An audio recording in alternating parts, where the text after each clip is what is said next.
do you find stocks that are undervalued? Because that is the whole point of investing. You want to find a stock worth $100 but pay $50. Find a company that's worth $10 and only pay $2. This is how Warren Buffett got rich, ladies and gentlemen, by finding undervalued stocks. But if you're a new investor, you're someone looking to improve, how exactly can you do this? There are two ways, and we're going to go ahead and break it down in today's video. The first one is by using a stock screener. Think of it like a Google, but for the stock market. And what you have to do is type in the criteria or select the criteria that you are looking for, and it's going to spit out every stock based on that criteria. Now, here's the thing. What are the things that you should put in to find what you think is undervalued? That does depend. I'm going to give you a few hints because, again, what you may find undervalued is different than what someone else may consider undervalued. One way to do it is to decide or find companies that have little to no debt. This is called a debt to equity ratio or debt to income ratio, where it says you got, let's say, this much debt, but you got 5 times more income. Those are the companies I like to buy. I want to make sure that I can buy it, but I want it to be also under $100. You can do that in an app like FinViz. You can also do some of these things on an app like Yahoo Finance. Now, again, for me, FinViz is not as pretty as Yahoo Finance. If you're someone that wants a clean screen, you definitely want to go to Yahoo Finance. But for me, FinViz, both are free, but FinViz just gets more down to the details. I have more selections in my view, so that's where I go. But again, there are other ratios that you can use. Some people use PE ratio, price to earnings ratio, or is the price of the stock compared to the money that the company is earning. How much are you paying for those earnings? Some people like to use that. Some people like to use PEG, the PEG ratio, that's price to earnings growth. How is that metric moving?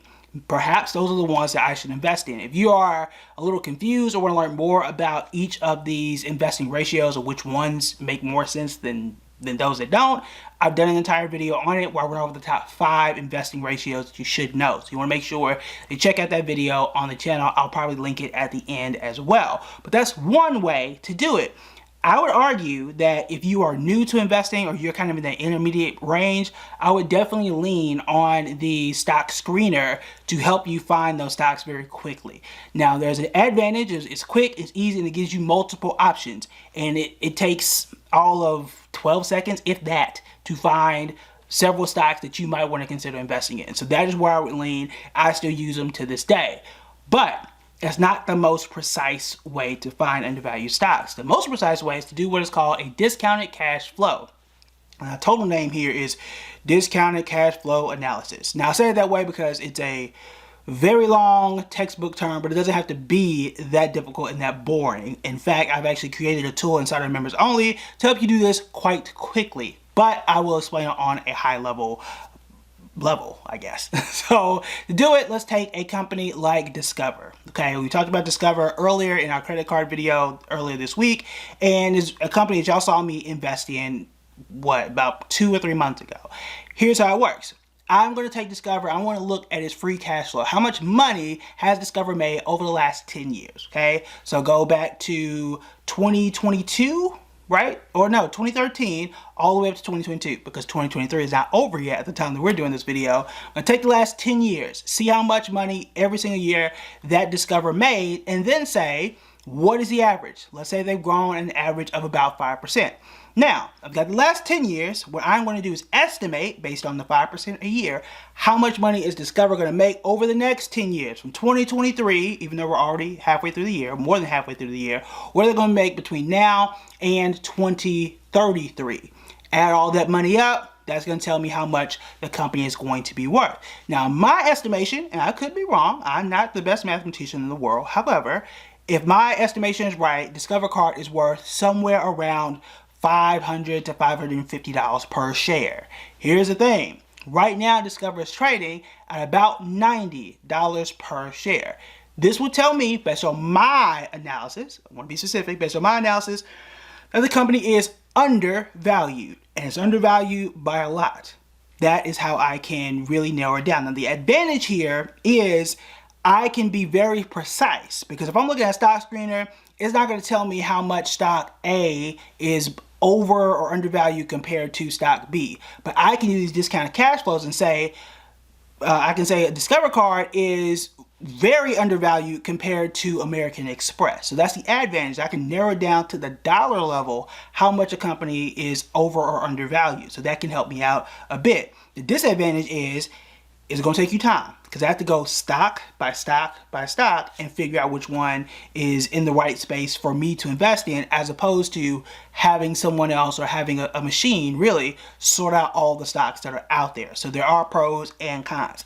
I started using discounted cash flows seriously in my investing practice or in my investing habits in the last maybe 2.5 years. So it's not something I had to do it for class and to get my degree and all kind of stuff, but to really hone in and get very good at it and start to do it and practice it and make money doing it, I would say the last 2.5 years. There's an advantage and disadvantage to both. If I'm a beginner, which I was at one point in life, stick with the stock screener, learn the ins and outs of that, and then once you're ready, you can graduate and get closer to your own discounted cash flow analysis. If you're looking for other books to read to help you out, again, discounted cash flows, they're a little bit more advanced. I would say intermediate to advanced. I've made it easier inside of members only because I've given everyone there a free spreadsheet as a part of the members only, where you can type in all the numbers you need, show you what numbers to put in, and it'll quickly spit out exactly what the price is in terms of what it's valued at, what you should pay for it, and it'll spit out whether it is undervalued or overvalued there. So I've really simplified the process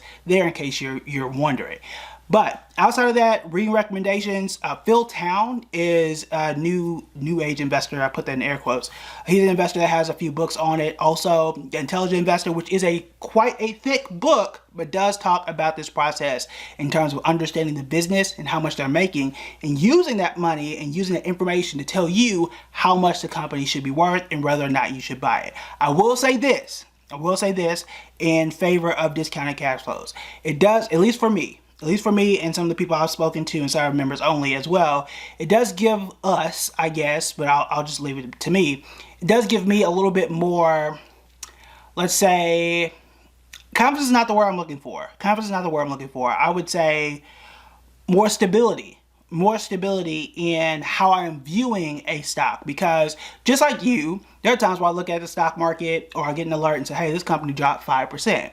That feels bad, right? Or especially if you look at your account and it says you're down, $80, $90, $100 or whatever that number is going to be, that does hurt, right? However, if I know that a company in my mind, and I could, again, the math is the math, you could be right, you could be wrong. If I know that I'm down 12% on Discover, but I know and feel that between now and the next 10 years that's really worth $500, I might not be so eager to sell something that I think is worth $500 and I only paid $90. So it does give you a little bit of context. I think this is important too for someone who is looking at some penny stocks. Somebody who's looking at a company like Mullen Automotive or Carvana, even though Carvana is doing well. If you really know how much a company is worth, even if the stock is doing extremely well, that might help you to understand that, hey, the returns here are negative. This company hasn't made a dime in 10 years. I might not want to invest in this, right? So it can give you a reality check sometimes, both positively and negatively, and really center you in the place that you should be and help you to make a cleaner, clearer decision as opposed to making one on emotion. That's how I can use it, and that's the benefit, additional benefit that I see outside of just the numbers and knowing what is overvalued and undervalued. So you can take that for what you will. I will say this though, you do need a process. You do need a process to understand what is right for you. And if you're looking for undervalued stocks, you might want to check out this video right here.